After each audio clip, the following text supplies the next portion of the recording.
देश में internet shutdown करा गया। करीब 1000 से ज्यादा स्टूडेंट्स को जान से मारा गया। 25,000 से ज्यादा स्टूडेंट्स घायल हुए। पुलिस, मिलिट्री और आर्म्ड फोर्सेस को शूट ऑन साइट का ऑर्डर दिया गया। पूरे देश भर में इतना वॉयलेंस करवाने के बाद शेख हसीना देश छोड़कर लंदन भाग जाती है। अब देश में ना तो कोई गवर्नमेंट बची और ना ही डेमोक्रेसी, जिसके वजह से वहाँ वायलेंस और क्राइम और बढ़ गया, खासकर हिंदुओं के खिलाफ। अब तक हजारों हिंदुओं के घरों को जला दिया गया। दर्जनों हिंदू मंदिरों को आग लगा दी गई। मंदिरों को तोड़ दिया गया। बांग्लादेश के फेमस म्यूजिशियन राहुल आनंद के घर को जला दिया गया। अब बांग्लादेश में क्या होगा? कौन सी सरकार बनेगी? क्या बांग्लादेश फिर से डेमोक्रेटिक कंट्री बन पाएगा? और इससे इंडिया को कितना नुकसान होने वाला है, चलिए जानते हैं। इन सब की शुरुआत होती है student protest against quota system. जैसे इंडिया में लोअर कम्युनिटी के लिए रिजर्व सीट्स है, वैसे ही बांग्लादेश में फ्रीडम फाइटर्स के लिए टोटल रिजर्व सीट्स 30% है। बट बांग्लादेश में सिर्फ 0.13% फ्रीडम फाइटर्स और उनके बच्चे हैं, तो 30% रिजर्वेशन क्यों? इस चीज के ऊपर 2018 में प्रोटेस्ट हुआ था और शेख हसीना, जो उस वक्त बांग्लादेश की पीएम थी, उसने ये सिस्टम को हटा दिया। बट फिर से इस रिजर्वेशन को लाया गया, जिसके अगेंस्ट स्टूडेंट ने बहुत पीसफुल तरीके से प्रोटेस्ट चालू करा। सिर्फ एक डिमांड कि रिजर्वेशन को रिवाइज करा जाए, यानी कि कम करा जाए। 30% बहुत ज्यादा है। तो इस पर शेख हसीना कहती है कि क्या फ्रीडम फाइटर्स को रिजर्वेशन का कोई हक नहीं, और जो भी इसके अगेंस्ट है वो सब रजाकार्स है। बांग्लादेश में रजाकार्स को एंटी नेशनल कहा जाता है, वो लोग जो देश के खिलाफ है।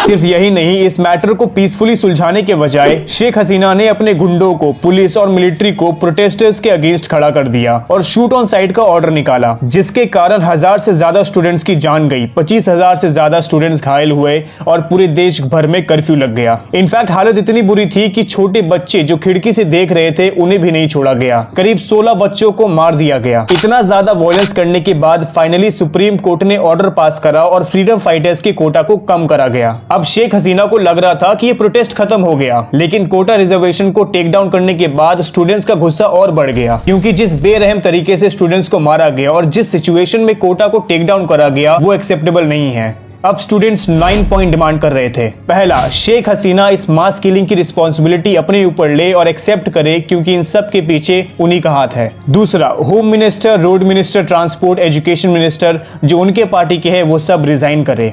तीसरा, जितने पुलिस इसमें इन्वॉल्व थे वो सब रिजाइन करे। चौथा, ढाका के चांसलर रिजाइन करे। पांचवा, मारे गए स्टूडेंट्स और जख्मी स्टूडेंट्स को मुआवजा दिया जाए। जिन पुलिस वालों ने अनआर्म्ड स्टूडेंट्स पर गोली चलाई है, उन्हें अरेस्ट करा जाए। सातवां, यूनिवर्सिटी के छात्र लीग जो ये वन पार्टी रूल है, उन्हें बैन करा जाए।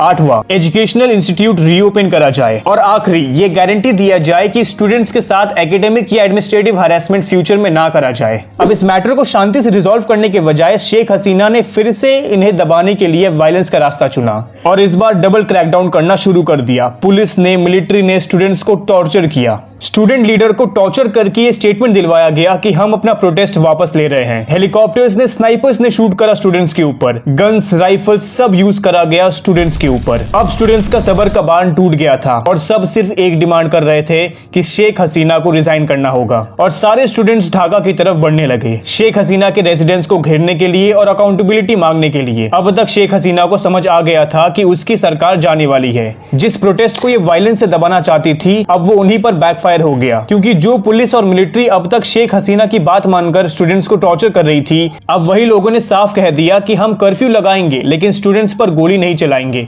उन्हें फोर्सफुली नहीं रोकेंगे। इससे तो साफ हो गया था कि पूरा देश शेख हसीना के खिलाफ था और उन्हें रिजाइन करने पर मजबूर कर रहा था। और फाइनली 5 अगस्त 2024 को शेख हसीना ने रिजाइन कर दिया और अपनी बहन के साथ देश छोड़कर लंदन भाग गई। इस खबर के बाद मानो पूरी बांग्लादेश खुशी से झूम उठी। स्टूडेंट्स गौरव भवन में घुसे, वहां की आलीशान चीजों को देखा, वहां खाना खाया और उसे लूटा भी गया।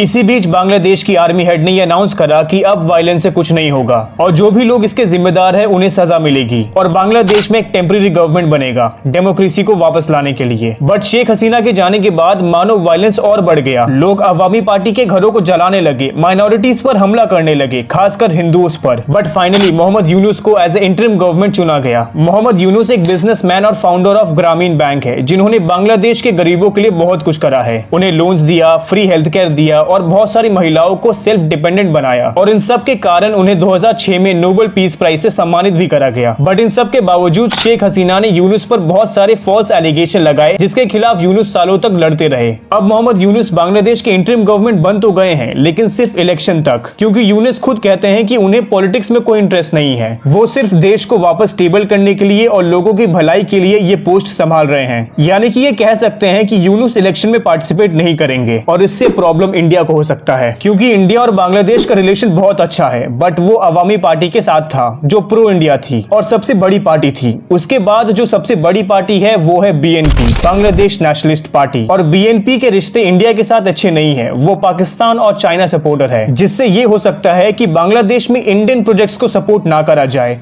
और चाइना की हेल्प ली जाए। और ये एक बहुत सीरियस इशू है जिस पर इंडिया वरीड है। अब देखते हैं कि क्या मोहम्मद यूनुस बांग्लादेश को स्टेबल कर पाएंगे, क्या वहां पर डेमोक्रेसी फिर से आएगी।